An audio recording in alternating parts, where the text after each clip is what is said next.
everyone. My name is Justin Decloux, and I'm here today with Will Sloan. And you're listening to the Important Cinema Club. And today, we're doing something that we haven't done in a long time, especially someone who has very few directorial credits, because we're talking about an action choreographer, specifically Tong Kai. Most weeks we podcast just with our bare hands, but what if this time we used weapons? Oh no, and wacky weapons like broken blades and moon scimitars. So yes, Tong Kai, and he goes under a number of different names. Yeah, I've seen Tong Kai, Tang Xia, Tang Ji, Tang Xiao, Hua Tang, Wong Tong, and Hua Long Ji. So we're calling him Tong Kai because on Hong Kong Movie Database... That's the one at the top. And yeah. I trust Hong Kong Movie Database. Anyway, he directed only 3 movies, all between 1982 and 1984, Shaolin Prince, Shaolin Intruders, and Opium and the Kung Fu Master. But he is best known as an action choreographer and stunt coordinator on dozens of Shaw Brothers classics, The One-Armed Swordsman, Golden Swallow, Human Lanterns, such Western crossover hits as Legend of the Seven Golden Vampires and Cleopatra Jones and the Casino of Gold. And he's also an action choreographer that you don't hear singled out very much in English language circles. And that's because the bulk of his work was done with one of the greatest action choreographers of all time, Lau Kar-leung. We've done an episode on Lau Kar-leung before. And I wanted to talk about Tong Kai because... And Lau Kar-leung, just in case people don't know, did 36 Chamber of Shaolin, many Shaw Brothers Legendary classics, Weapons of China. And is perhaps best known to Western audiences as the co-director of Drunken Master 2 with Jackie Chan. Before he was let go from that project. That's right. And Tong Kai, I've always been kind of obsessed with him because he's the other guy. That like on all these classic films, before Lau Kar-leung started directing himself, Tong Kai was there working on them. But when it hit basically the mid-'80s, he stepped away from movies and never came back in any major way. And you just don't... Well, except once. Yes. Kind of. But we won't be talking about that film, which is Green Snake, because that's a Troy Hark film, and you feel he brought Tong Kai on as kind of like, this old master is credited as the action choreographer of a movie that almost has no action in it, but his name is here. And so I wanted to go into his filmography and see if I could kind of like dig down. Can I find his style? And it's difficult when he's working with someone who is so kind of like cemented as a legend. And that when people talk about the movies that Tong Kai worked on with Lau Kar-leung, Tong Kai is kind of the footnote in that, where it's like, oh, Lau Kar-leung is figuring this stuff out on all these Chang Cheh pictures, and there's another guy there working as well. This is really what I wanted to ask you about, because I didn't know about Tong Kai until he died like 2 weeks ago, and when I saw you post about him. Obviously, I have seen some of the movies he did action choreography on, but I hadn't seen any of the movies he directed. It occurred to me how few action choreographers I really seek out. Really? Okay. Well, and I mean, I guess if Yuen Wu-ping's name is on a movie, obviously, if Sammo Hung's name is on a movie, but typically I think I probably go for directors, even at the Shaw Brothers. You know, I think of King Hu, I think of Chang Cheh, I think of Lau Kar-leung. So I'm curious, how important are action choreographers, the names of action choreographers to you, and do you seek out movies for them? Incredibly. That like when I got into Hong Kong cinema, I was never an action star guy. Never really cared who the star of the movie was. Not even Jackie? Jackie, yeah, like I'm excited to go see his movies, but like you know the Jackie Chan films. And that when you're digging deep into these movies and like you love the action scenes of these martial arts films, you wonder who is the guiding principle in this. It can be the directors. But what I discovered very quickly is that like if you explore action choreographers' careers, there's real gold to be found in films that are mostly directed by, you know, journeymen or even hacks, that because of the way that Hong Kong is set up as far as a filmmaking ecosystem, the action scenes are just directed by the action choreographers and they're edited by the action choreographers. And the action choreographers are also probably behind the camera as well during the action scenes. And I'm interested to delve into Tong Kai's style a little bit, because I realized also that there are relatively few action choreographers who aren't also directors, whose styles, whose like philosophy of the martial arts I can tell you about. And a lot of this is just my Western eyes. You know? Well, it's like you look at all the frenzy on screen, and you know, unless you're like, I know what a Bruce Lee action scene looks like. You know what a Jackie Chan action scene looks like.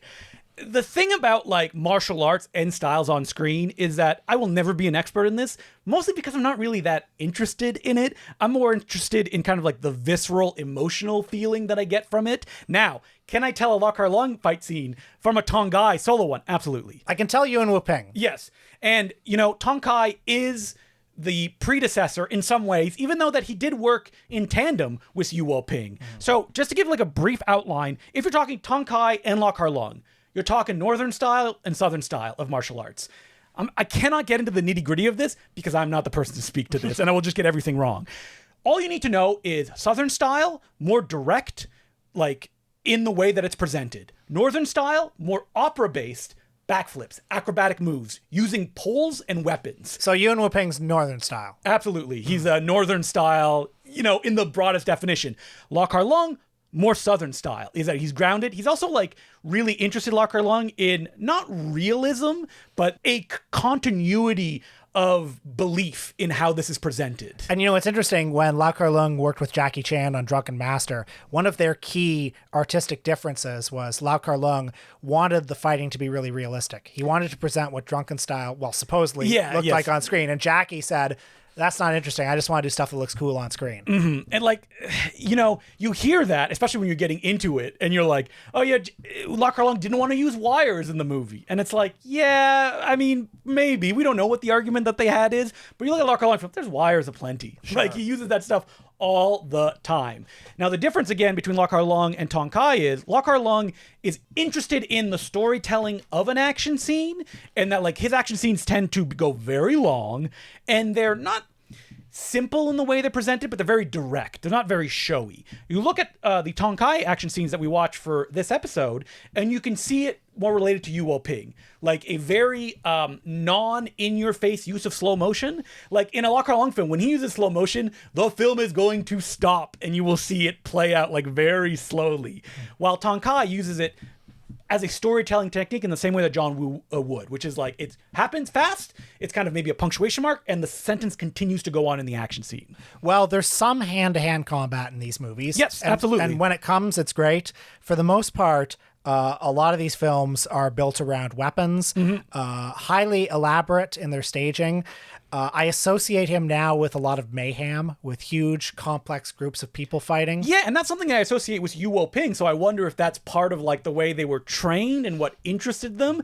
I will say that I looked up for more information on Tong Kai. Unfortunately, because he just passed away, all the articles were about that. And there's very few kind of breakdowns of his career, even though he did work solo for quite a while after he and Lau Kar-leung parted ways. Now, a little bit of backstory. Tong Kai was born in Macau. His father was a seaman. His mother was a dock loader.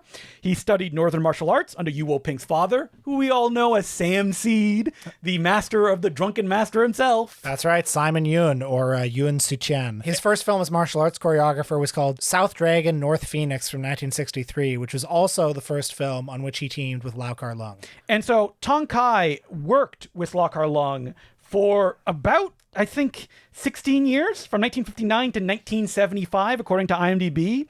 And in that span, they worked on 108 productions together. That's probably missing some ways, misproperly credited in them. Now, in the obituaries, Tong Kai, along with Lau Kar-leung, are basically credited with creating modern martial arts choreography as we know it.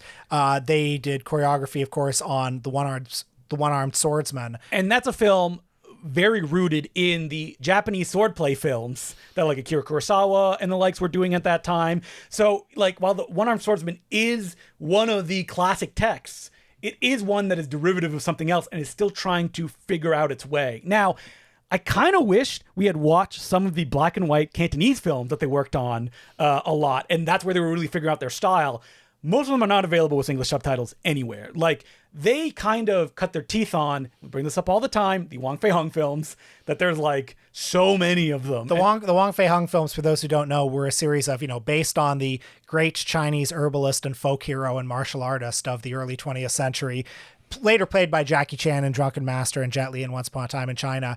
But those films, those much more famous films, are themselves homages to this series of 100 films that were made in the 50s and 60s, all in black and white, with this one actor who, and those films, which I've never seen and which I would love to. Didn't you see one of them? No, one of them. One played at TIFF, because I was there. One of them played at TIFF, Yeah. and I couldn't see it. And it was to be continued at the end too. And the guy from the Hong Kong Film Archive was like, "You just got to come down to the Hong Kong Film Archive to see it." And it's like, come on, man, that's not gonna happen. Can we make it a tax write-off? Yeah. Oh, yeah, maybe. Yeah. And so those films, people have said, like, they figure it out as it goes along, from the actors themselves kind of choreographing and figuring it out on the day to people actually being in charge of these sequences, an evolution of Chinese opera, where they would be fighting on stage, and just figure out ways to portray it on screen. It's wild to consider that, like, it went from basically the most base thing to, like, these guys figuring it out and making the ultimate version of it in one lifetime. And the guy who did that just passed away. Incredible. Now, I also want to enter into the record, Tong Kai, according to his profile on the Hong Kong Walk of Fame website, which is one of the main resources that is only 2 paragraphs that we could find. I mean, I would have done more research if I could have, I promise. There is an interview with him on the Shaw Brothers Volume 2 set by Arrow that came out on the disc for Mercenaries from Hong Kong. But he was especially known for his contribution to the design of special weaponry in martial arts film. He loved that. And this includes, in The Magic Blade from 1976, he created the revolving sword. In The Proud Youth from 1978, the double halberds. These among many other innovations. I mentioned that I wish we could have watched some of those black and white films, because there is a series of black and white, modern day, I think it's in 1966, the Black Heroine Mulan, that include the Dark Heroine Muk La Fa, the Dark Heroine Shattered the Black Dragon Gang, Lady in Black Cracks the Gate of Hell. They were all made in quick succession. Lau Kar-leung and Tong Kai are working on them. That's where Tong Kai met his wife, Zhu Ni. And they're basically Euro spy films meets 40 serials with a little bit of, like, Santo movies in that, like, the cheapness of them. And there's not that many fighting scenes, but you can see them figuring it out as they go along. Like, when I think of, like, Tong Kai's fighting, it is very precise, but I think he's the one that, for example, he choreographed the Jimmy Wang Yu film. I always get the names wrong. Is it the Chinese Boxer? Chinese Boxer, yeah. And, like, that's a more kind of swinging arm style that it's very showy in the way that it's presented. Lau Kar-leung's action is showy as well, but it's also very direct in the way that they're throwing their fists and that they're connecting. They're striking forms, but there is no kind of missed movement in Lau Kar-leung's action, while in Tong Kai's action, it's all about the big movements when you move, especially with a weapon in your hand. Let's talk briefly about a film that was directed by Chor Yun in 1976 called Killer Clans. Now, I made the mistake of watching this one last. I should have watched it first because I was a little tired by the time we got to this one. And this movie is both impossible to follow, but then also about halfway through, you start to get the feeling of, maybe I don't need to follow all this. Maybe it's you got 2 clans. They're killers, and they're at war. And there's not even really a good guy protagonist in this movie. So much backstabbing, so many double crosses. They're like, oh, Lo Lei's here. I can't wait to see. Oh, he just died. Okay, so we only had one scene, I guess. Yeah, so a lot of moving parts. Yeah, I kind of regretted as I was watching it that all these Churyun wuxia films kind of blend together for me. And I was like, is this one of the good ones? Well, it's the one that people talk about a lot. So I guess it's the one that we're going to watch. I don't know why you would be listening to this if you don't know what wuxia is. Let me give you a little bit of background. Please. Flying swordsman, also known as, like, kind of like martial knight. It's mostly popularized as, it's a genre that's existed forever, but there was a bunch of novels that were written, but even then, they're not really novels, they're newspaper serials, which is why these movies have to pack in all of these episodic stories into one 90-minute thing. And it's like, there's so many characters, there's so many double crosses. What is all this stuff? Heroic chivalry, lots of swords, that sort of thing. And Chor Yun is a director. What great film criticism for me. What are you, Paul, what's the white guy that reviewed all those Hong Kong movies? Paul Fonaroff. Yes, which, what is his book called? Which is one of the most amazing books to get a book of criticism of. This guy was on the ground floor when all these masterpieces were coming out, living in Hong Kong, writing an English language newspaper, does not like any of them. Yeah, Paul Foneroff. Yeah, he was a newspaper critic, a white newspaper critic in Hong Kong in the 80s and 90s. And look up his book At the Hong Kong Movies, because It should be like At the Hong Kong Movies, I'm not having a good time. yeah, and it's an amazing resource in some ways because it's all these columns, it's week after week, and you're seeing all these movies come out. And Like Stone Cold classics now. masterpieces. It's like he hates all the fun culty stuff. He hates all the all the Jackie movies, all the John Woo stuff. It's like there's not enough plot.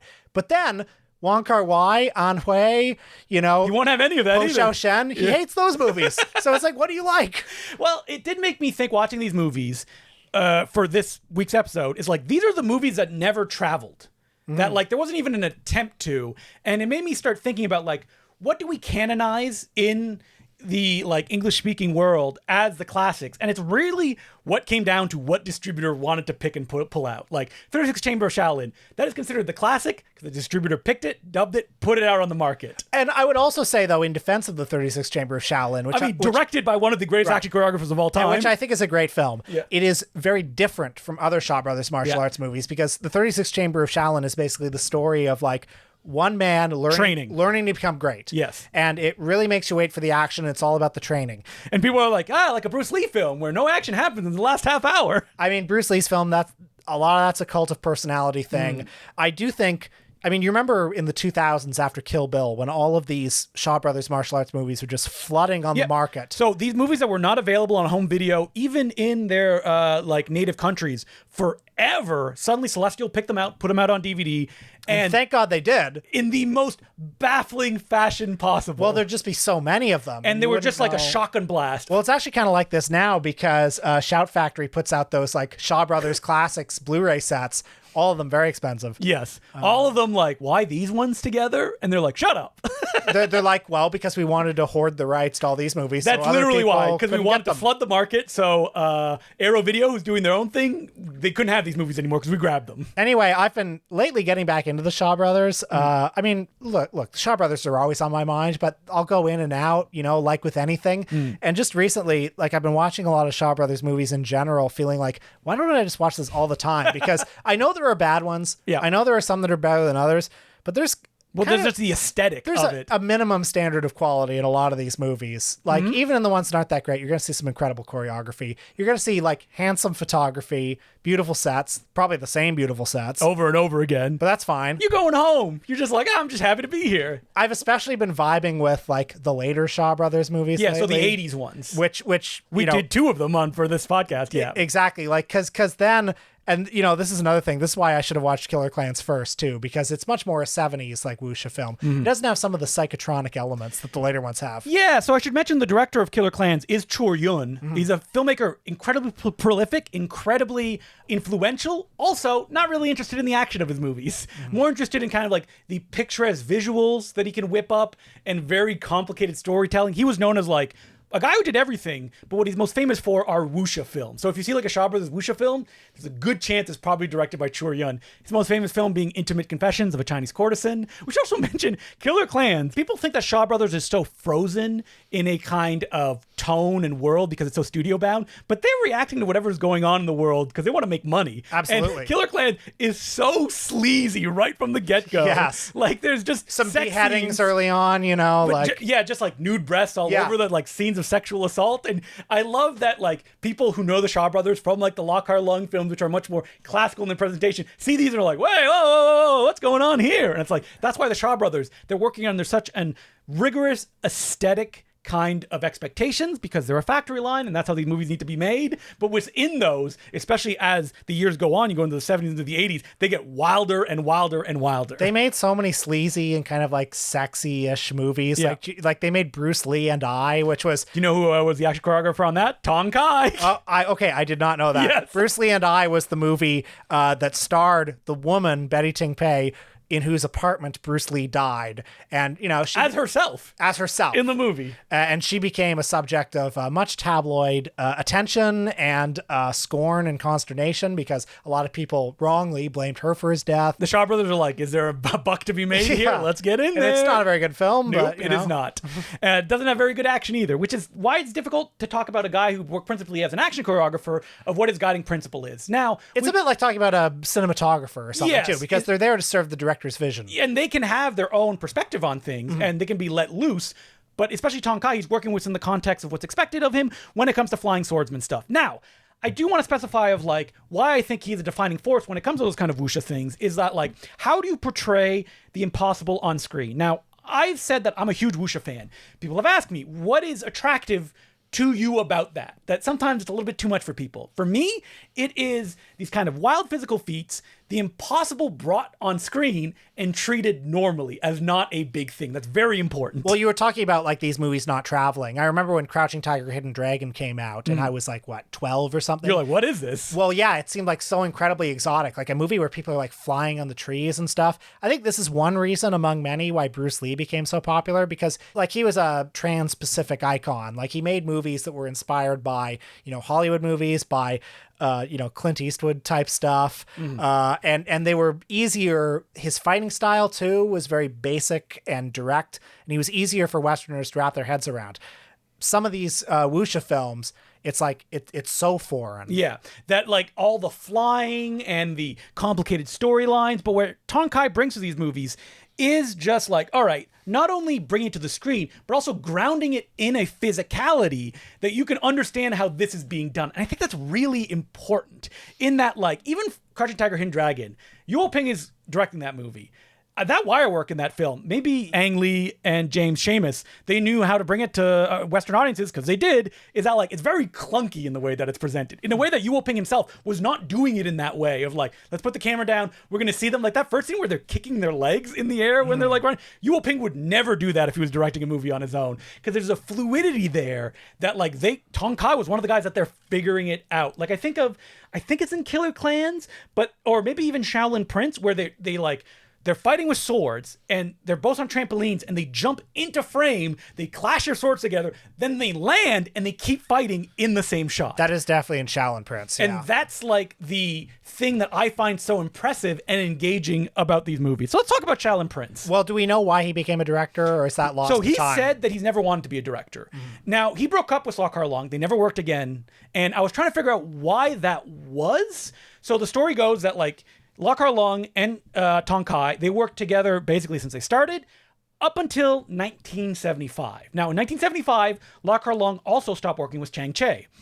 I read about this somewhere, but I know that Lau Kar-leung stopped working with Chang Che on the film Marco Polo, which co-stars Richard Harrison, favorite of the podcast, and star of Ninja Terminator. We love Richard Harrison. And like Richard Harrison episode. Yeah, have we not done a Richard Harrison episode? No, of course not. Oh, well, okay. I was looking through the film. I would love to. I was looking through our episodes and I was like, we've never done a William Whitney episode? How? Wait, no, you know why? We did a Poverty Row episode. And we did a serial episode. I know, but we didn't do a William Whitney one. Wow, but yeah. We got to get on that.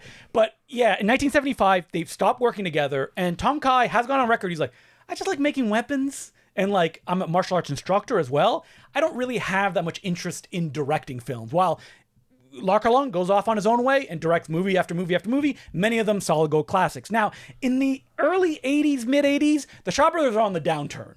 They do not know how to keep up with what is popular. The Cantonese kind of like new wave is coming up out of Hong Kong, and the Shaw Brothers are viewed as kind of a frozen in time factory. Right. So like the action movies are Jackie, Sammo, this kind of like younger, urban, irreverent kind of action. So what happens at the Shaw Brothers is that, I don't know if this was an edict or they were just desperate, but they went, all right, let's get all these action choreographers who have never directed a movie before, give them carte blanche, and they can do whatever they want. So you get Tony Leung, Siu Hung, who is a very famous action choreographer, directed such classics as Super Fights, for example. He directed Thunderclap. You also have wild films from kind of like old hand directors. like Portrait in Crystal, where they're just like let loose to do whatever they want. This is kind of secretly my favorite era of Shaw Brothers. Like 80s and beyond. Like this isn't an action movie, but The Boxer's Omen, for example, is within that context, which is like, all right, let's just go as extreme as we can. Maybe that will be the magic thing. But what's funny about all these movies is that they're still made within the environments of the Shaw Brothers. So like the two films we're talking about today, they're all on sound stages. They all have like the same locations you've seen before. Faces that if you watch Hong Kong films, you may not know their names, but you're like, oh, I know that guy and that guy and that guy and that guy. Which is interesting because like even though these movies have certain of the extreme or psychotronic, let's say, elements of Shaw Brothers movies of this era, like if you told me that Opium and the Kung Fu Master was like 1978, yeah, you'd be like, yeah, okay. I'd say yes. Yeah, but that's, I think the Shaw Brothers, like, we do not know how to make movies other than this way. But Shaolin Prince, the plot begins when the sinister Iron Fingers, played by the great Chasen Pai Pao, assassinates the Emperor and nabs the throne. But as Iron Fingers takes power, the Emperor's two sons, the rightful heirs to the throne, are spirited away. Very soon, they are separated and are unaware of each other's existence. They are played by Derek Yee, the younger one. Director of Shinjuku, isn't it? The Jackie Chan film? And Viva Erotica, later a very accomplished Hong Kong filmmaker. And the ever-dependable T. Lung. Okay, T. Lung is a guy that he really doesn't get talked about that much, at least in the circles that I go.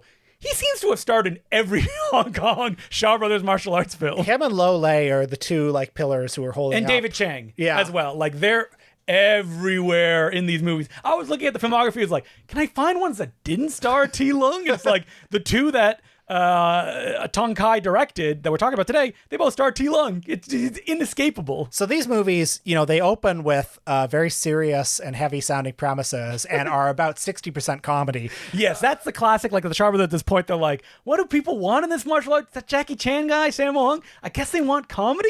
Right. So get me the cross-eyed guy. Get him in here. So after the boys are separated, the younger one is raised by the Prime Minister. That's Derek Yee, that is. And the older one, T. Lung, is raised by three Shaolin monks. Three very silly Shaolin monks. Three stooges, if you will.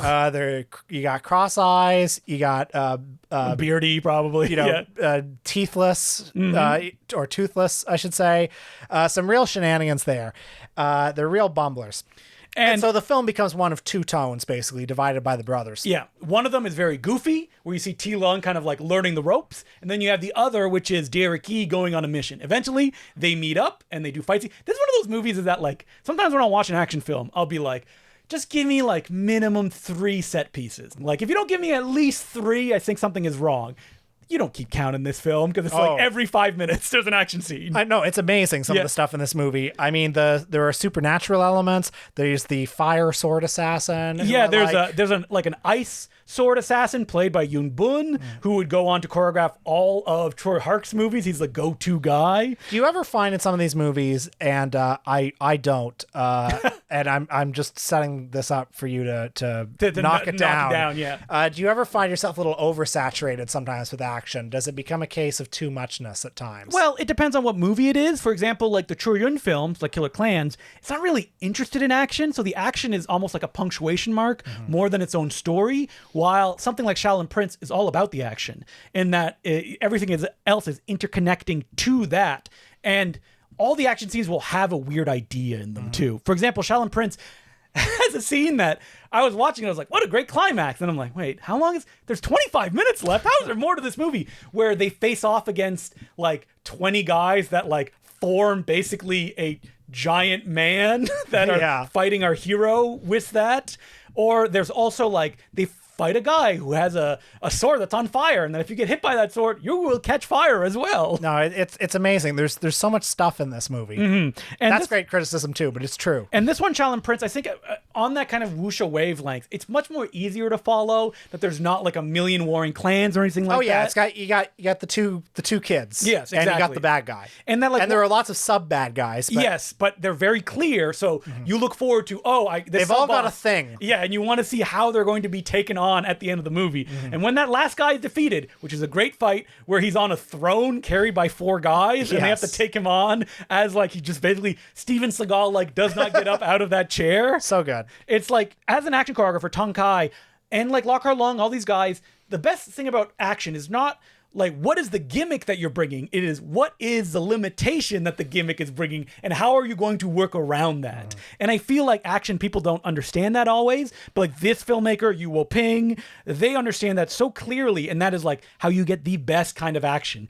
It's a little odd that all the movies that we watch didn't really have that many weird weapons for a guy that's known as the weird weapon guy. A lot of staff work. He really likes a staff. I mean, they have weapons. They do. They have the classic just ring. Could not find what the name of that was. You see it all the time in these movies. It's just, the guy with the ring, mostly because it's an opportunity to utilize it in a bunch of different ways. Of like, you can trap people, you can hit people with it. I saw some flying guillotines in at least one of these, right? Probably. Yeah. Someone's just like, the flying guillotine. We're not going to rest on it. I mean, did Tong Kai direct Flying Guillotine too? He did. His name is on there. He's everywhere at the Shaw Brothers. Action direct, that is. Yeah, action direct. It was another director. Is it the director of Kung Fu Zombie that directed Flying Guillotine? Yes, too? it is. Yeah. It is. Hua Shua. Yeah, exactly. Please pardon my pronunciation.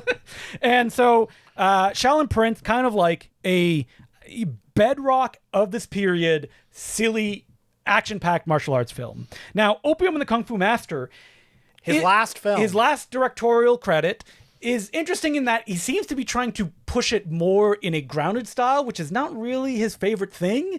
Again, wait, who's at the star? Oh, it's T. Lung again. That's right. T. Lung stars as Master Tai. He's a kung fu teacher in the community. One of the 10 Tigers of Canton, a famous series of characters in martial arts, stories. Including the 1980 Chang Che film of the same name. Yeah, all these figures keep cycling through again and again, which is why when people tend to forget that Jackie Chan is playing Wong Fei Hung in Drunken Master. That's right. And that's like, oh, it's Wong Fei Hung like you've never seen him before. Yeah, he's chief of a sort of local militia, basically. They protect the town, but they've gotten a little complacent. The old master, Master Tai, he's become addicted to opium. And indeed, pretty soon, everybody's getting addicted to opium because the rival kung fu school in town is led by an evil master who's also an opium dealer. And he wants to dull the villagers into a narcotic stupor.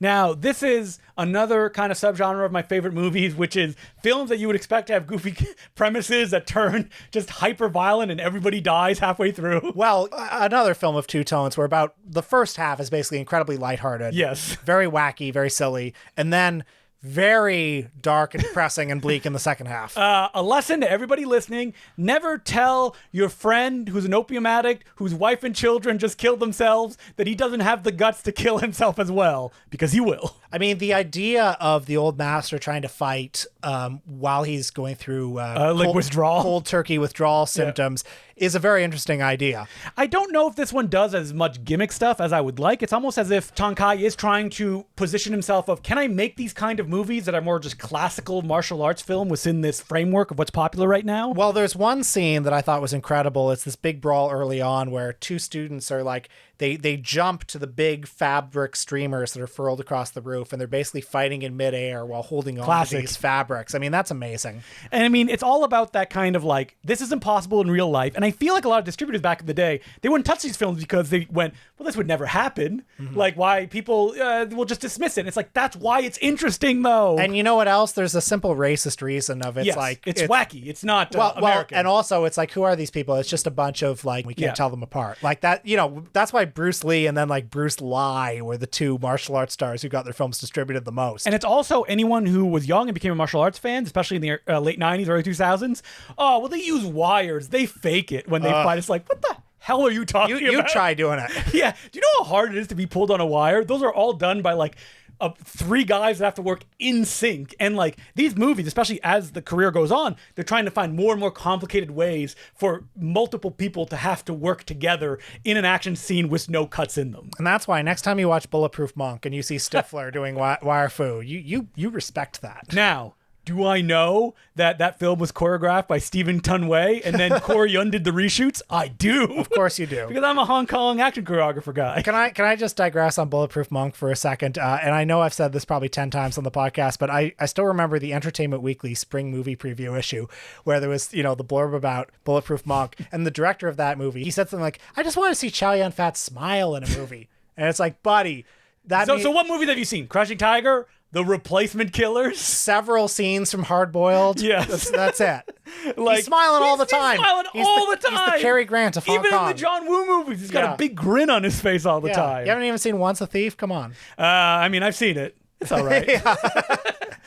So Tong Kai, I know we're only scratching the surface here. I feel like people who know martial arts more technically than me could speak to what he brings to these movies that nobody else does. But I think that what you should take away from it is look at this guy, see all these building blocks that he's building in all of these movies, which will lead to people like Yuo Ping taking it further. I mean, in his career, like, for example, Killer Clans, I believe he's credited with Yung Chung Yang, brother of Yuo Ping. So it's like Tong Kai is so part of that framework, but I just rarely hear him discuss very much because when he was done, he was done. And because most of the work he did was other people, he often rarely gets lifted up, if you will. So yeah, go to Hong Kong right now, go to some food court somewhere, and you'll probably see like 10 or 20 great action choreographers just playing cards. Yep. Waiting for that call of, please, can you just come and play like a white bearded guy that almost does no action? And I will say, that's one of the things that I don't like about the mainland Chinese films. Okay, wait, I gotta lower my voice here in case there's an AI that's gonna read this, is that they do wuxia films all the time, but there's no reality to them. They're just kind of floating. They can do anything. And that's uninteresting to me, is that like these films, they figured it out of like, ground it, make it that if someone jumps up, they will come back down. How do you work that within the framework of the action scenes that we're doing? We also need to bring back the slave labor conditions that made these films possible. Of Shaw Brothers? Yeah. Of the hundreds, if not thousands of people that died on these movies that we never hear about? The literal indentured servitude that every Shaw Brothers employee lived in. We need to bring that back. If you want to bring quality movies, we need to bring back the work camps, if you will. I mean, don't tell me how my McNuggets are made. That's what I say. So, as per usual, you can send us letters at importantcinemaclubpodcast@gmail.com. Our first letter is from Padraig. Sorry if I mispronounced your name. And the subject line is, has anti-dubbing sentiment gotten out of hand? Recent Chantal Ackerman retrospective ignored director's wishes. Hey, Justin and Will. I only discovered you recently when I was at Moturn screening in London and was seemingly the only person there who hadn't heard of your podcast. Although I think I saw both of you on Letterboxd before. I'll reduce the waffle, but suffice to say, I started listening and enjoyed a lot. Well, wow, thank you. That is a wild path I don't think anyone would ever take. Moturn to us. Nice. Yes. I'm writing about a bit of a weird pet peeve I have. The assumption subtitles are always the best way to experience a film. It first got me when I went to Goodbye to Language, a fairly mind-bending 3D experience utterly destroyed by my brain needing to constantly scan over Godard's incoherent to me, using subtitle over it. Don't worry, not just to you. They are incoherent to me as well, a French speaker. Godard, like, you would think that, like, oh, so maybe English, he can't, like, voice himself that well. No, it's French. When he speaks in French, too, it's all, like, all over the place and incomprehensible. I think I would have enjoyed it more with no subtitles at all. Well, you can watch Film Socialism and put that question to the test. Yes, because if people don't know, Film Socialism has fake subtitles. It has those where it'll be like, every sentence is reduced to 3 words. But the Blu-ray also has actual subtitles. What? They cheated? Yeah. And the experience is basically the same. Around the same time, I discovered Chris Marker, another highly visual filmmaker who made English versions of many of his films, which I can only assume was because he didn't want audiences to be distracted by subtitles. Yet everyone defaults to the French when possible, i.e. film prints excluded. I've also heard stories of audiences complaining about films such as Suspiria and Fitzcarraldo being screened with a dub. Okay. We'll get into this. Most prominently, however, is News from Home by Chantal Ackerman. Several years ago, I messaged Cinémathèque Royale de Belgique about the English dub of it, and they confirmed that Chantal Ackerman explicitly made an English dub because she didn't want audiences distracted by subtitles, never printing a copy of the film with English subtitles as a result. Despite this, it seems like no one chooses to watch the dub or even bother ripping both audio tracks from the DVD when uploading it. In a recent retrospective, Cinémathèque also screened the remaster with subtitles. Literally no one seemed to notice, and they made no public statement explaining their reasoning. I contacted them and received a long email response. It read like they thought about it internally a lot, but it's weird they didn't sync this info with worth publicly sharing. Having watched the film and the way the letters gradually become overwhelmed by the sounds of the city, I can't help but feel like the way the subtitles persist until they're pretty much inaudible totally failed at capturing a key aspect of what Ackerman was going for. Even if the English dub is terrible, something seems really off about the organization not having this information clearly conveyed in programming notes. Is it fair to present a retrospective of an artist's work which deviates from how they would have watched it presented while not relaying the information to audiences? And other than some of the aforementioned, can you think of any films where you think the dub version is preferable to subtitles? Is it just me that has the trouble with subtitles over highly visual experiences?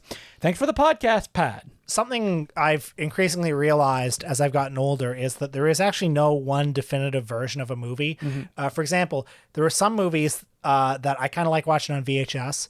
Movies can be a different experience on 16 millimeter. They can be a different experience watched on TV with commercials. There's no definitive experience of anything, basically. Look, do I want to watch Barry Lyndon in the beautiful 4K Criterion release? Sure I do. Wait a minute, but that's not the way that Stanley Kubrick wanted it. He wanted it full screen. And you know why, right?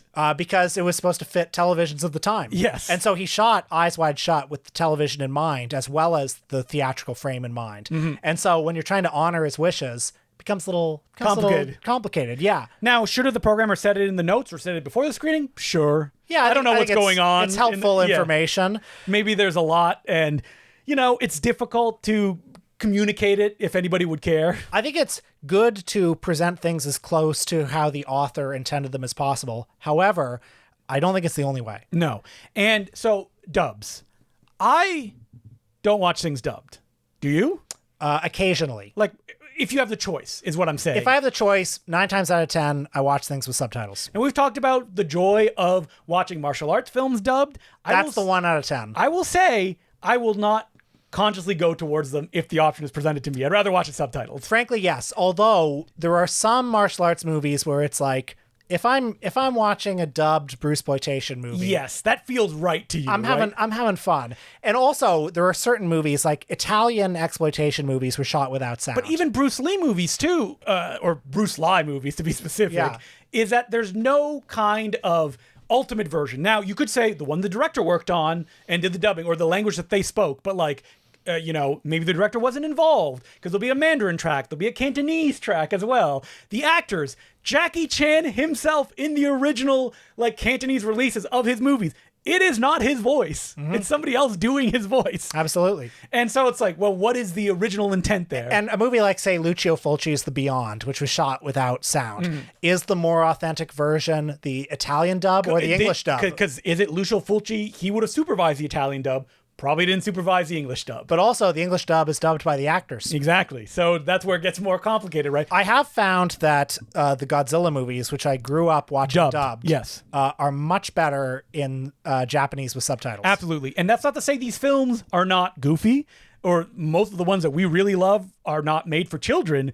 It just feels better in the Japanese. Well, it occurred to me watching Terror of Mechagodzilla, especially, like a movie that was for years dismissed as schlock. But I don't know, when you watch it in Japanese with subtitles, the subplot with the robot woman hit me a little stronger than it did otherwise. Well, there is, an undeniable fact that a lot of the dubs we're talking about would have been done in the 70s.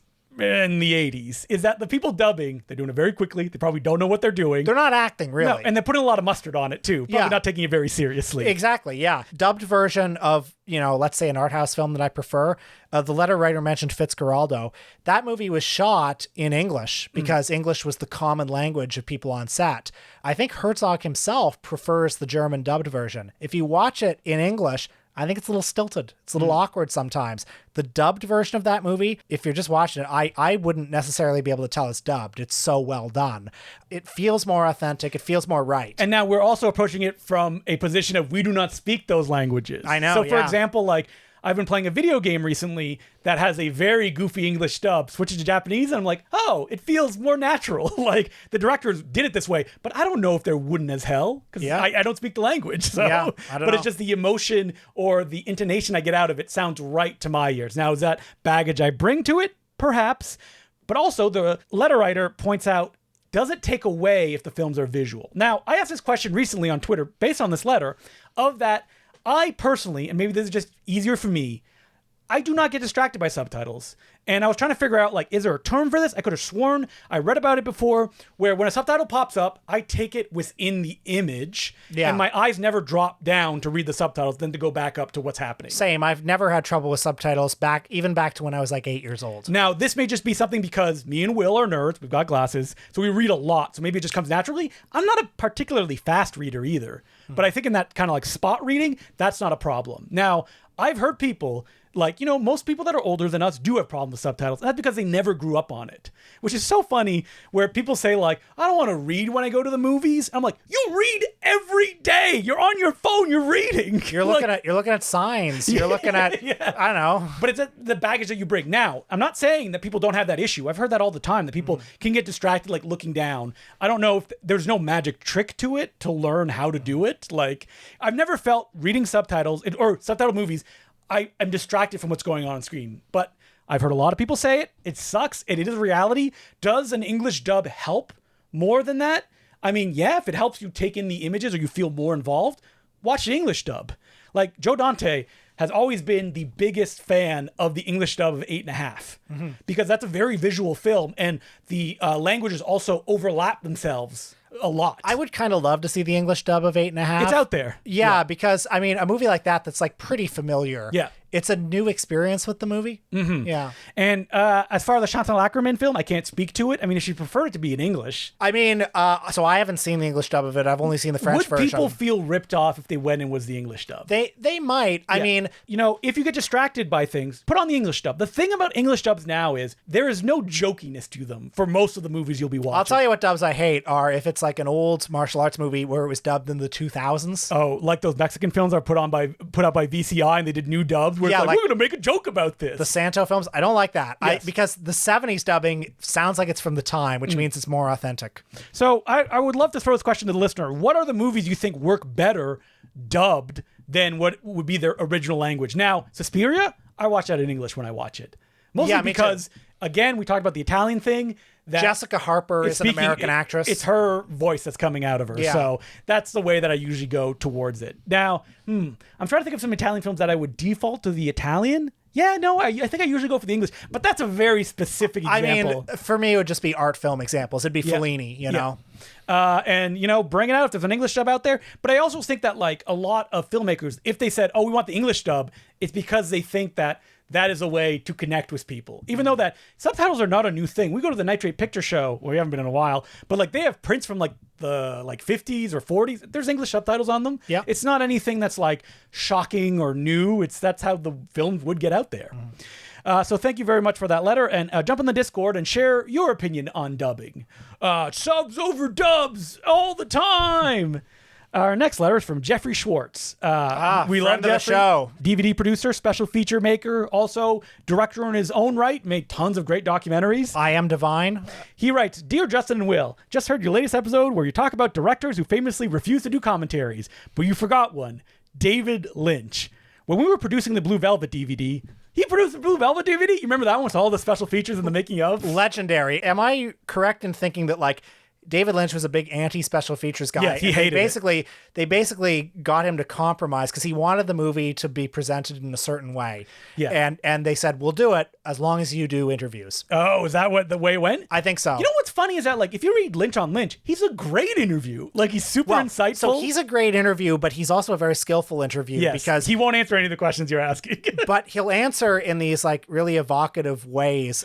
If you open the Bible and you find a particular passage, that's what Eraserhead is about. Well, I think because he knows that when a director says something, it can't help but color how you view the movie. Mm-hmm. I've been thinking about this in relation to Ed Wood recently because... you've been thinking about Ed Wood recently. I know, it's crazy, right? Yeah. Just because like there are so many strange artistic decisions he makes in a movie like Glen or Glenda. And if he ever gave an interview about those decisions, that would change the legacy of that film. But because he didn't, there are so many things that are just kind of like, what was he thinking? And that leaves it for us, the audience. As opposed to, for example, a Darren Aronofsky where you're like, shut up!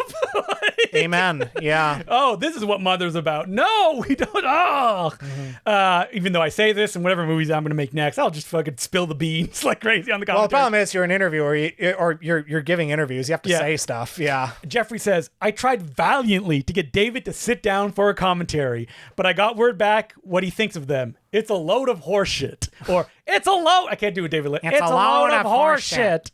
And I'm sorry, Will, because I think you may... This is very soon, but I don't know if you heard about this. Also, do you know about the upcoming screening of Plan 9 in the cemetery where it was filmed? I have heard about that. Yes. I think that's great. It's at it's way out in the San Fernando Valley, Pioneer Park Memorial Cemetery, I think. And I know this because I recently, well, the cemetery was closed, so I couldn't go in, but I recently loitered outside that cemetery, which is just down the street from the house that Bela Lugosi comes out of. Right. Yep. Yeah. So you will not be making a trip to LA to go see the screening. Your third trip in a year? You've been to LA. I've only been once in the last year. Yeah. Oh, okay. I thought you're not going down for. No one's called you up for a book thing. I may be going to LA soon.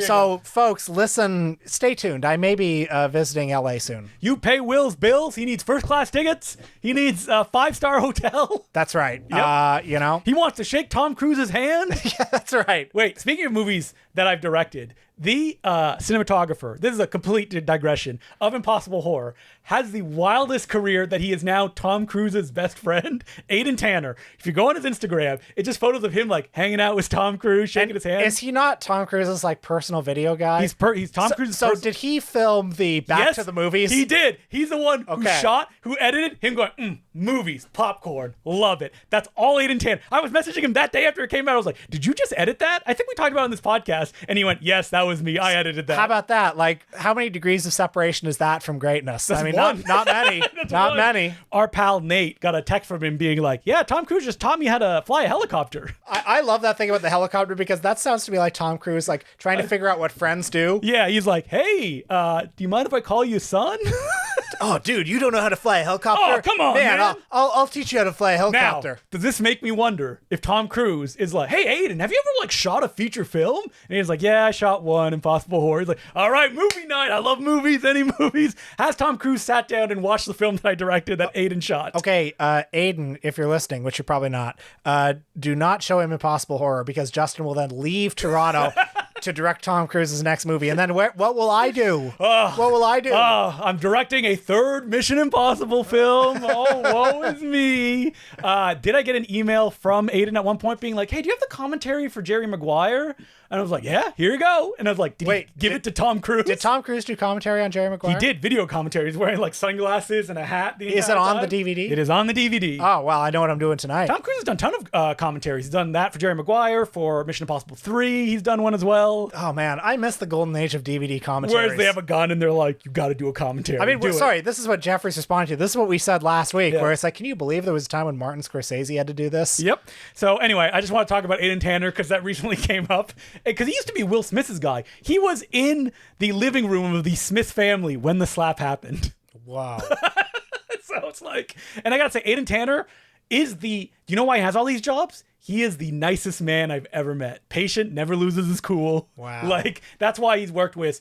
He started a book club with Jessica Chastain. Holy shit. He worked for Will Smith. Now he's just Tom Cruise's guy. Oh, on his Instagram recently, he's directing the stars of the new Superman movie to do a shot. He's like, hey, can you stand there? And can you like throw your hair back? Maybe gave a wink to the camera. They're like, oh yeah, no problem, Mr. Tanner. Whatever you say. Could he put in a good word for me somewhere? I don't know.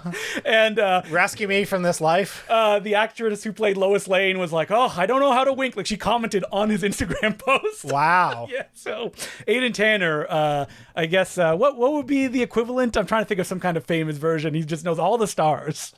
He's not a Z-League figure. He's a real Sandy Wexler. Yeah, I guess a Sandy Wexler type, if you will. Yeah, and when he directs a big blockbuster that stars Tom Cruise, that'd be so funny if he directed a film starring Tom Cruise. Well, let's not. Well, he did. He did the popcorn video. I think, which has been seen by 1 billion people and easily. That was done because this is back matter. That's in the main episode. You guys have to take this. That was done because remember that screening that Tom Cruise came to in Toronto? Yes. That I went to because Aidan was like, "Hey, he's coming down. You should come down if you want to." That was shot that night because that was the end of the tour, and they shot that I think like either coming in or leaving. Tom Cruise's fixation on popcorn is so awesome. Have you seen that video where he's like, hey, you already finished your popcorn, better go get a refill? I usually have 2 or 3 bags of popcorn. It's like, no, Tom Cruise, no, you don't. There's no way. No. Tom Cruise is like Krusty the Clown when he eats that hamburger. He's like, I have 1 bag of popcorn and fucking gained 3 pounds. It's like, come on. I would. All right. We need to bring up that Chris Hardwick interview with Tom Cruise again, because I think it's one of the texts of Tom Cruise-ness. Oh, on the Nerdist podcast. Yes. Yeah. Where it's like Tom Cruise saying a lot very excitedly, but by consequence saying nothing. I mean, yeah. What is it that he says in it? He's like, oh, I got a movie theater and I see so many movies. Yeah. I love movies. And Chris Hardwick is like, oh, so what movies have you watched recently that you really like? All sorts of movies. He's never specific, and I don't know what that's about. People who know him say that he does watch everything. I believe it. And it's like, but he is such a canny. We did an episode on Tom Cruise. We kind of get to this is that like, because all his life he was moving around, couldn't have a set personality. He's out to please everyone. And by consequence cannot be just Tom Cruise in public. He's definitely a politician. Yes. I mean, when he does endorse a movie, he makes a big show of it. But that movie better be successful by the time he endorses it. So like Tenet. F1, Sinners. Did he endorse F1? Yeah, he had a big picture of, well, because Kaczynski. Yeah. Because I was going to say, Tom, you're riding the wrong horse. But also Sinners, yeah, he's like, movies, they're back. One last thing about Tom Cruise, and I'm sure I've said this before, but I'm actually bringing it up because I'm hoping ICC Nation can help me. I swear that I saw him on the David Letterman show once where Letterman said to him, you know, such and such a town recently declared a Tom Cruise Day. And what would one do on Tom Cruise Day? And I swear, I think I was in high school when I saw this interview. Tom Cruise responded, I don't know, hang out, go biking. And I just found that such an exquisite response. I don't know, hang out, go biking. How is that interview not online? Well, maybe I'm misplacing it. Maybe it was Who is somewhere the guy else. that's like in charge of like the David Letterman archives that has made that his entire life? Please tell me that you know where this is, or somebody knows where this interview is. And if Aiden, I know you're not listening, but if someone who knows Aiden, if you want Tom on the pod, can you imagine if Tom I'll Cruise was on this podcast? I'm biting my tongue about so many things about Tom Cruise because I want him on the podcast. What will we ask him? What is he like? I'd ask him, what would you do on a Tom Cruise day? Can we talk movies with Tom Cruise? Yeah, and I would like we're just gonna talk about the movies you like, Tom. Yeah. We're not gonna say about stuff you don't like. Well, I think he'd be resistant to that You think so? because, well, he's How about we do this? Nothing modern. Let's jump to the 90s. Let's talk about the 90s, what you like, what you don't. The problem is anything he says will make news. Well, because he's such a cipher that you never get anything out of. And he's such a politician. I mean, frankly, I would love to hear. I mean, he's done interviews. Yeah. He's done some good interviews, but Who are your guys? I just love to hear more about his collaborations with certain of the directors that he's worked with. Like, he'll talk about Kubrick, but I feel like I've heard the same 5 canned things he said about Kubrick over and over again. Like, I want to know. Like, I don't remember where I heard this, but like Tom, when he goes to parties and he likes somebody, he's like, oh, just write me a script, man. Just write me a script and, we'll make it. Like, very enthusiastic and like out there. So yeah, can that Tom Cruise, I mean, Aiden's going to send me an email. He's like, you cannot say any of what I'm about to say. You know what else I would like to ask him about? I would like to ask him about acting because I feel like nobody really talks about him as an actor anymore. And there was a time when he had a reputation for being, and I recently read like an interview he gave to, Playboy in the 80s. Wow, really? Where he's talking about everything he learned from Dustin Hoffman. This is like Born on the 4th of July era. I'd like to learn. All right, I'm hearing a Tom Cruise 2 episode coming in. Well, yeah, because it's like he's, in the last 10 or 15 years, he's leaned so much into the movie star side of his persona. And I'd like to get more into the active acting. And there's acting in that. Tom, we're the perfect we're nobody. You come on here, it'll make the news. No one's listening. Yeah, it'll make the news, but like there's no baggage there of being on like a big. And we won't ask about anything bad. No, we won't. We'll literally ask you about movies and acting. Yeah. That's it. We don't want your personal life. Who cares? I don't care. I don't care. But I want to, because you're so driven by. I'm talking as if he's listening to this right now. You're so driven by that. Well, stuff. He's a friend of a friend. He is literally a friend of a friend. So, you know what? They're up in that helicopter and they turn on like, hey, what do you got on your podcast player, Aiden? Yeah. All right. Do not listen to the original episode we did on you, please. No, please. Oh wait, what's that? It's coming down now. What are we doing next week? Yeah, I got so distracted. Yeah, so next week we will be returning to the wonderful world of old Hollywood. Mm-hmm. We will be talking about an old Hollywood director, one from the Golden Age, who made a couple of canonical classics.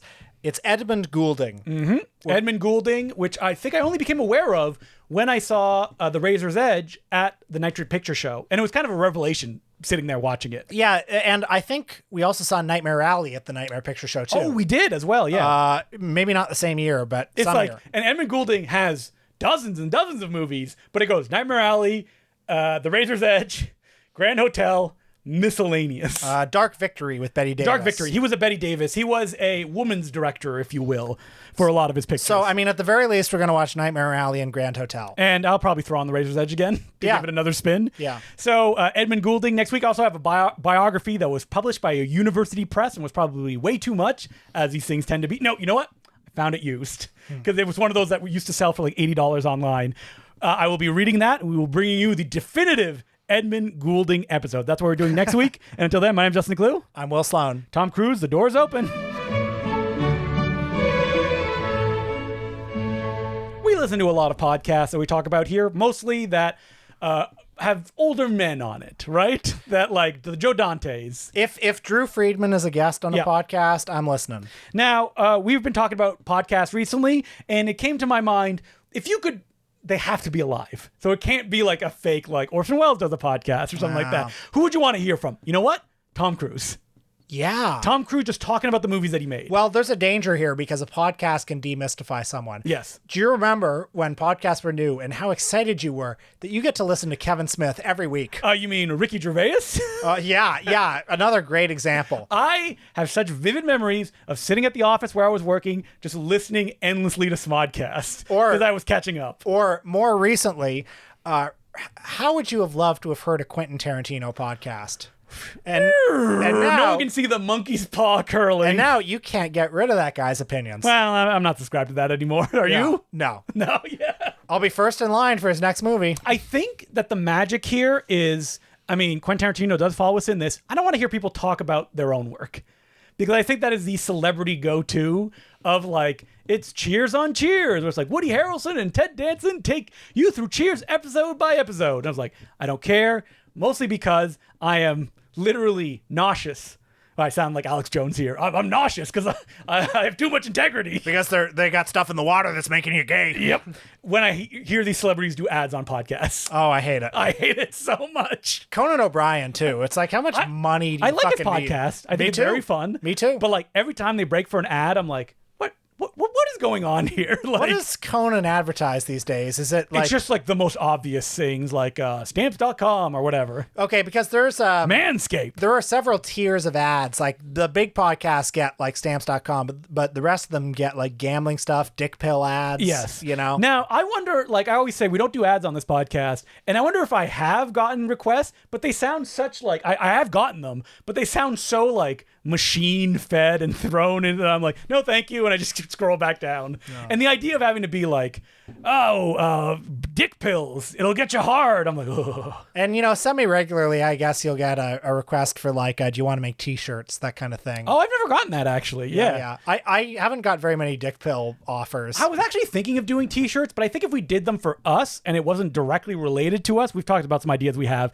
I would sell them for nothing. Mm-hmm. That you put them on like whatever the lowest cost is on, you know, print on demand shirts. So we can get, I'm not going to say what I want to do because, you know, I want to make no money, but be the one who started that idea. Yeah. Before somebody else does it. So yeah, who do you want to hear on a podcast? Joe Dante. Well, number one. He has a podcast. It's not the podcast I want to listen to. Because they're always having like younger, current filmmakers on. Yeah, so the podcast is The Movies That Made Me, and it's Joe Dante and Josh Olson bring on creatives and they talk about what movies inspired them. I loved it at the beginning. The issue is the same movies inspired everybody. It's like, 2001: A Space Odyssey. Yeah, Empire Strikes Back. And I mean, I still like that show a lot when it's a guest I like. Yes. When, like, it's so funny because it almost sounds like Joe Dante is, like, running the controls or something like that, so he'll pipe in every now and then, and he sounds a little bit exasperated, but anytime they can make a connection and he gets excited, like, they can talk about the Cash Flag Jr. film that Vilmos shot. What is it called? Oh, well, that could be any movie, like The Incredibly Strange Creatures. No. Wild Guitar. No, it's Cash Flag, the black and white one, the one where he gives like the bananas performance. The Sadist. The Sadist, yeah, and like Joe Dante like gets all excited because he owns a 60mm print. So I would love Joe Dante to do a podcast where we can talk about what he's passionate about. Now, the issue is, I feel like he's been burnt out his entire life, that anytime he gets a little excited, it usually peters out with like, yeah, you probably wouldn't care about that though. I care. Yeah, I care. But a podcast where Joe Dante goes through his print collection and talks about how he got the print, why he likes this movie with somebody else, That'd be great. Or take the movie Orgy, which is the collage film he made. And break it apart and talk about every part of that, that thing. Yeah. Yes. Now, they do ads for like a local video store. Oh, perfect. Movies Unlimited. Love that. Yeah. Anytime they talk about it, perfect thing that you can advertise for. So, Joe Dante, idea, it's yours. I don't need to be involved in any way. So after we interview Tom Cruise, we'll then start a new podcast with Joe Dante. Now, can we? This seems doable. I would love. It's me and you. We're the guys that are like, yeah, Joe. When you watch the Conan O'Brien podcast, and you're like, who are these people? Like his friends? Well, and by the way, as long as we're just wish casting, yes, Martin Scorsese. Yeah, absolutely. Yes. Is that a free space? Who does he need to bounce off of? Is it just us? Like, that's a good. Okay, because anytime you read a Scorsese interview and he's like, oh, but have you seen this? And it's a movie you've never heard of, but you can feel him getting excited. Well, the interview we did with Tarantino, the interview we did with Edgar Wright, those are good. I mean, those guys, as much as they know about movies, can't keep up with Marty. But that's perfect because they give him enough of a baseline that Marty can kind of like leapfrog ahead of them. Maybe I don't know, he's best friends with like Kent Jones. Maybe there's a critic who could work with him. Yeah, I don't want a know-nothing like me and Will being like, oh, I don't know what that is. Like, and also, like, we're a different generation from Martin Scorsese, yes, so his reference points are different than ours. But that's what I want to hear. Like, exactly. That's what I want. I want to learn. So we would want like the co-host to be someone, you said it right, Kent Jones. Like someone who knows like a little bit or is more his generation so they can bounce off of. And then, you know what? We can be the third and fourth man to be like, oh yeah, whatever you say. We'll be the studio audience. Yeah, I'll be like, oh wait, I don't know that filmmaker. We should be the guys working the controls who they throw to us every now and then. Chime in occasionally. Yeah, that'd be great. Ken Jones would be a perfect co-host because he's like what, 20, 25 years younger than Scorsese. Oh, is he? Okay. I think so. So it's like the two of them know a lot but are slightly different generations. Who is the like writer that he's used that's been his friend forever? I think that's Kent Jones. Oh, is it Kent Jones? Is Jim McBride still around? Joseph McBride. Joseph McBride. That's who I'm thinking of. The writer of King of the B movies? Or no? What is it? Oh, wait, no. Joseph McBride wrote the John Ford biography. No, that's not who I'm thinking. Yeah, and Joseph McBride was also in The Other Side of the Wind. The Other Side of the Wind. But Todd McCarthy wrote King of the Bees. Oh, that's what I'm thinking of, King of the Bees. I think he passed away, though, right? No, I don't think so. He's still around? Yeah, Todd McCarthy. Yeah. Where's his podcast? That's what I want to know. Or all these like authors of books I love that are still kicking but have nowhere to speak to it. Well, Todd McCarthy was the critic for Variety for like a million years. Is he the one who wrote? I don't think, maybe I'm thinking, he wrote King of the Bees? No, you're right. It was Todd McCarthy who edited the amazing King of the Bees, working within the Hollywood system, an anthology of film history and criticism that has like all of the guys you'd want to hear from. I think Edgar G. Elmer is interviewed in that book, right? By Bogdanovich. By Bogdanovich, yeah, there you go. So basically the most obvious, Joe Dante, Martin Scorsese. Let's get the two of them on a podcast together. Oh, now that would be the best. Is that too much to ask? Well, they know each other tangentially. Joe Dante was taught by Martin Scorsese in school. And they know, they know each other, I'm sure. Not well, but they've met. I would drop everything every week. And you know what? Just go through. Here's what you do. One episode of Joe Dante's film print collection, the next episode of Martin Scorsese's film print collection. Oh, so good. Yeah, and that would, I feel, be big enough. It could launch movies that people don't know about. Just based on that. Yeah, so I don't think this is too much to ask. No. Now, before we go, there is a very special book that we want to highlight. Yes, that I somehow missed completely, and Will brought it to my attention. Yes, there is a new biography out about the great Gary Graver. Now, who was Gary Graver? Well, if you're listening to this show, you should know. Yeah. He's a Mount Rushmore figure for us, but if you don't, Gary Graver was the cinematographer who worked with Orson Welles for the last 15 years of his life. He shot F for Fake, he shot The Other Side of the Wind, he shot a multitude of incomplete projects. And he also shot a lot of pornography. Because by day, he paid the bills, but he was not Orson Welles' on-call servant. He paid the bills by shooting exploitation films, including like Dracula versus Frankenstein, a lot of Al Adamson stuff. Mm-hmm. He shot, I think, Grand Theft Auto by Ron Howard. Yes. And he was a director of dozens and dozens and dozens of porn films. That in his lifetime, he would often not admit to that. Yeah. But this is a book that, like, it knows the reader knows that he was a porn director. And so I was surprised to find it is actually two books in one. So it had three authors. Andrew J. Rausch. He has written many books. He's a film historian. Among others, he co-wrote Gary Graver's autobiography, Working with Orson Welles. And as Gary Graver's friend, he assembled half this book, which is an oral history, basically. He interviewed all of Graver's surviving friends and created this tapestry of his life. Oh, and man, every new voice that comes in, I'm like, yeah. So you got like his sons, you have his nephew, you have Fred Olen Ray, of course, because Gary Graver directed a lot of Fred Olen Ray films. You have Frank Marshall as well, Steven Spielberg's producer.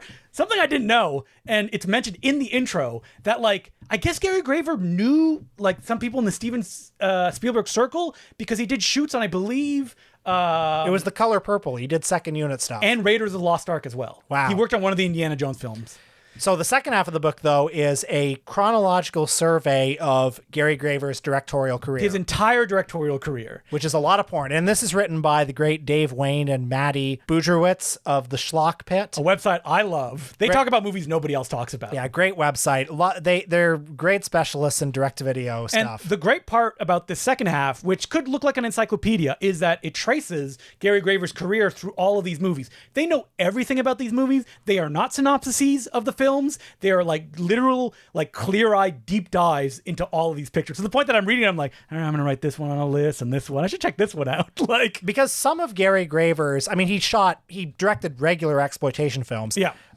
Some of his porn films are kind of good, like Amanda by Night, V the Hot One. But then when you get into the 90s, it's direct-to-video trash, like anything, you know? I love that this film, it knows who its readers are. Because I was like, is half of this going to be taken up with The Other Side of the Wind? Nope. It assumes you know that story already. A book's written about... There's multiple books about it. There's another one I really like as well that's not an oral history. That's more of a... Orson Welles' last film, it's called, by Josh Karp. Excellent book as well. Yes. And also like a snapshot of Gary Graver because he's very present in that. And something great about this book, especially in the oral history section, is that it's all like he said, they said, where it'll be like someone will tell something and then someone will tell the horrifying version of it right underneath. And they get into all the nitty gritty as well of like what Gary Graver was like. He married a lot. He was very nice. He would do anything.